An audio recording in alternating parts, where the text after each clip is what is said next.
There are signs you're growing up as a car enthusiast. We all start our journey drooling over the flashiest, loudest, or fastest rides, but as time goes on, your tastes change, and you start noticing things you've never cared about before. Take the idea of liking supercars. Every car guy when we were younger had posters of Lamborghinis or Ferraris on their wall. You'd sit there as a kid thinking, yeah, one day I'm gonna own one of those. I hate to admit it, but my dream car used to be whatever the hell this monstrosity is. Back then, I didn't think about maintenance costs, insurance, fuel economy, or the fact that just replacing a clutch could cost more than my first car. But as I matured as a car enthusiast, reality hit me. I realized I won't be able to afford one, and honestly, a massive majority of people won't either. You need a ton of cash to own a supercar, and let's be real, only about 1.5% of people are millionaires, and that's assuming all of them have the time, budget, and garage space to keep a Lamborghini in perfect shape. Spoiler alert, they don't. As you grow up, your taste in cars changes.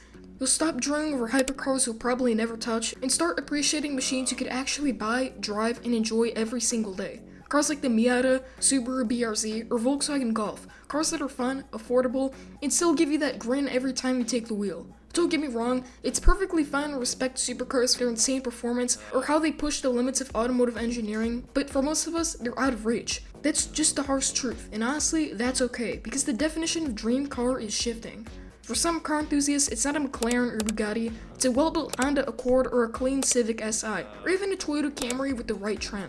Once you accept that your dream car doesn't have to be some flashy, six-figure exotic, that it could be something realistic yet still special to you, congrats. You've officially graduated from being little Timmy, who'd swore he'd own a Supra one day, to a true car enthusiast that understands that passion isn't measured by price tags.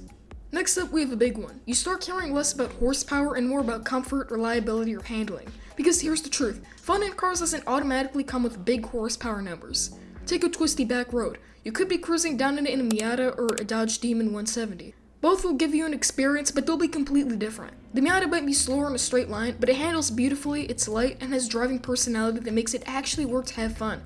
It's not about doing burnouts to impress strangers at gas stations. It's about mastering the art of driving itself. The more horsepower you have, the more of a headache the car could be in daily life. Imagine sitting in traffic in a McLaren. You're in an uncomfortable bucket seat, barely tapping the accelerator so you don't rear-end the car in front of you, because here's the thing. It reacts to every millimeter of throttle input, and honestly, horsepower could be a huge scam. On my own list from a video I made a few months ago where I picked the best car from each horsepower range, I found the higher the horsepower went, the harder it was to find a car with actual personality. Most of them were just Hellcats, track cars, or overpowered muscle machines built for bragging rights.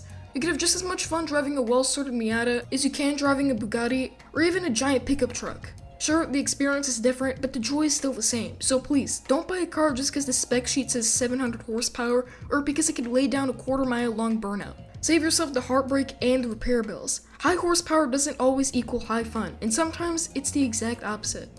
Next, let's talk about the appeal of modding cars.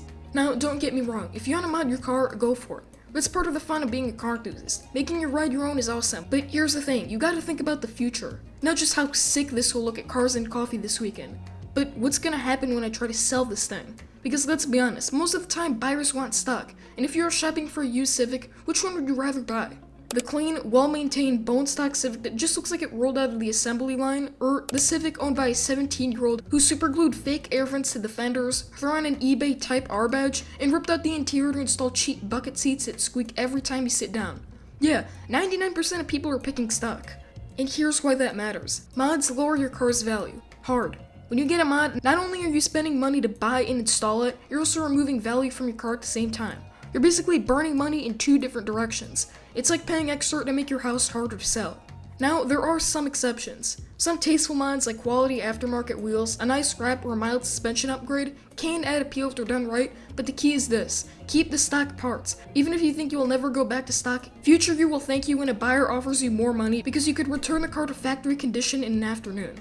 Trust me, the stuff you think looks awesome might not age well. That stance phase, that giant muffler delete that makes your car sound like a leaf blower, the LED lights that look like a flashbang went under your chassis, yeah, they're not exactly timeless upgrades. At the end of the day, modding should be fun, but don't let your dream build become a resale nightmare. Build in a way that you could enjoy and still pass it along to the next owner without wondering what crimes are committed against the poor thing. Now, finally, your presence in car culture shifts. Before, you probably spent hours watching YouTube videos showing the flashiest supercars, the wildest mods, or those crazy parking lot burnouts at car meets. Hey, don't get me wrong, that stuff could be fun to watch when you're first getting into cars, but the truth is, none of that really defines a car enthusiast. Being into cars isn't just about loving the machines themselves. It's about being part of a community, and once you start to understand that, you've basically hit the final stage of growing up as a car enthusiast. It's not about who could do the longest burnout, or whose car is loud enough to set alarms. It's about who has the most interesting perspective on cars, the coolest build story, or the willingness to help someone else on their project. Same thing with car culture in general. It's not about chasing social media clout. These days, a lot of car culture is about going viral, flexing rare cars, or acting wild for clicks. When you stop caring about the Instagram followers and start caring about the actual people in their cars, you realize that the best moments aren't always the loudest ones. And this shift even shows up in racing games.